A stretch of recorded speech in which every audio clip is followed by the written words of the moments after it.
जल्दी से अपनी सबमरीन में ले जाता है। हालांकि ऐसा करने के पीछे उसका एक मकसद छुपा हुआ था। दरअसल वो जूलिया और ऑस्कर के जरिए ये जानना चाहता था कि आखिर उसके भाई की सबमरीन के साथ हुआ क्या था। और यही बात जब वो जूलिया से पूछता है तो उसके पास भी इस सवाल का कोई जवाब नहीं होता। वो विक्टर से कहती है कि मुझे शुरुआत में ऐसा लगा था कि ये सब हमारे सोनार डिवाइस के विस्फोट की वजह से हुआ है, जिसके चलते समुद्री भूकंप ने दस्तक दी। लेकिन जब मैंने अपने इक्विपमेंट्स चेक किए तो उस दिन किसी भी डिवाइस ने भूकंप को रिकॉर्ड ही नहीं किया था। ये देख जूलिया को यकीन हो गया कि इतनी भयानक हलचल भूकंप पैदा नहीं कर सकता है, बल्कि ये काम किसी समुद्री क्रीचर का है। ये सुनते ही विक्टर को पिछले दिन हुई एक रहस्यमयी घटना याद आ जाती है। दरअसल जब ये लोग आर्कटिक सर्कल में दाखिल होने वाले थे, तभी इनके राडार ने एक अजीब सिग्नल पकड़ा, जो असल में व्हेल मछलियों का झुंड था। और ये झुंड बार बार उनकी सबमरीन से टकरा रहा था, जैसे जानबूझकर विक्टर को आगे बढ़ने से रोकना चाह रहा हो। पर एडमिरल ओलेशांस्की इन्हें दूर भगाने के लिए लो फ्रीक्वेंसी सिग्नल रिलीज करने का ऑर्डर देता है। हालांकि विक्टर ऐसा करने से मना करता है, क्योंकि इससे व्हेल मछलियों को नुकसान हो सकता था। पर एडमिरल ओलेशांस्की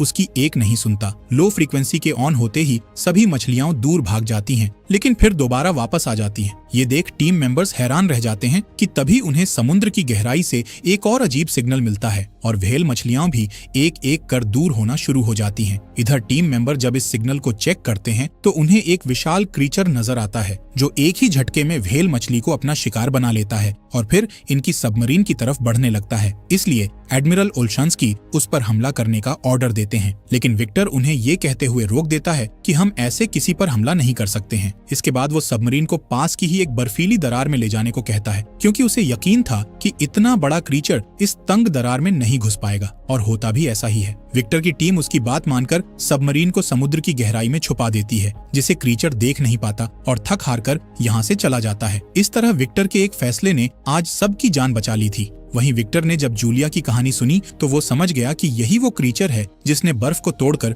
उनकी पहली सबमरीन को तबाह किया था। अब जूलिया, जो कि एक स्वीडिश नागरिक है, वो बचपन से ही समुद्री राक्षसों पर विश्वास करती आई थी, इसलिए वो अब इस भयानक खेल में शामिल नहीं होना चाहती थी। वो विक्टर से गुजारिश करते हुए कहती है कि तुम मुझे और ऑस्कर को उसी ऑयल रिग कंपनी में छोड़ आओ जहाँ मैंने कॉन्टैक्ट किया था, क्योंकि मुझे ऐसा लगता है कि ये क्रीचर वहाँ नहीं पहुँच पाएगा। जूलिया की बात सुनकर जब विक्टर कंपनी की लोकेशन चेक करता है तो पता चलता है कि वो यहाँ से ज्यादा दूर नहीं है, इसलिए वो इन दोनों को वहाँ छोड़ने के लिए निकल पड़ता है। लेकिन रास्ते में एक बार फिर टीम अपनी स्क्रीन पर उसी अजीब सिग्नल को नोटिस करती है, पर ये नहीं देख पाती कि वो क्रीचर अब मिट्टी के नीचे से धीरे धीरे उनकी तरफ बढ़ रहा है। जैसे ही ये लोग रिग कंपनी के करीब पहुंचकर वहाँ के इंचार्ज से कांटेक्ट करने ही वाले होते हैं, तभी समुद्र में हलचल होना शुरू हो जाती है। तेज लहरों के साथ पानी के अंदर से कई विशालकाय टेंटिकल्स बाहर निकलते हैं और मजबूत स्टील रिग कंपनी को पल भर में तबाह कर देते हैं। इधर विक्टर टेलीस्कोप के जरिए जब बाहर का नजारा देखता है तो उसे क्रीचर का असली रूप नजर आता है, जो कि असल में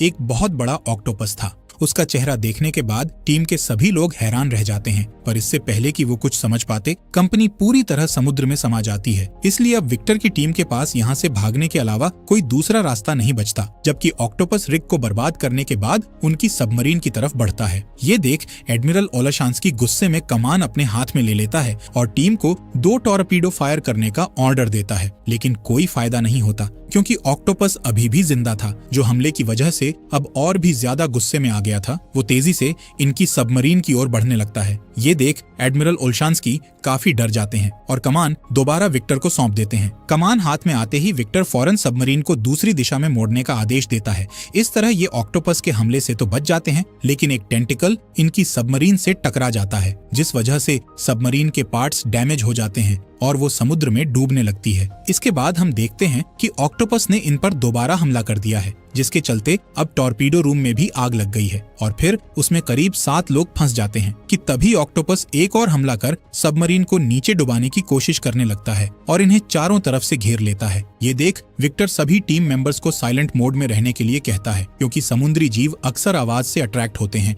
इसलिए विक्टर सभी को शांत रहने का ऑर्डर देता है और आग बुझाने के काम को भी रुकवा देता है, जिस वजह से टॉर्पीडो रूम में कार्बन मोनोऑक्साइड बढ़ने लगती है, लेकिन विक्टर का प्लान कामयाब हो जाता है। क्रैकन को जब कोई आवाज सुनाई नहीं देती तो वो वहां से चला जाता है और उसके जाते ही टॉर्पीडो रूम में से घायल लोगों को बाहर निकालकर उनका इलाज शुरू किया जाता है, जिसमें ऑस्कर और जूलिया भी विक्टर की हेल्प करते हैं और क्रू का भरोसा जीत लेते हैं। बाद में जूलिया विक्टर को क्रैकन के बारे में बताते हुए कहती है कि कहानियों के अनुसार क्रैकन सालों तक सोते हैं, पर जूलिया के धमाकों ने शायद उसे गहरी नींद से जगा दिया है, इसलिए वो अब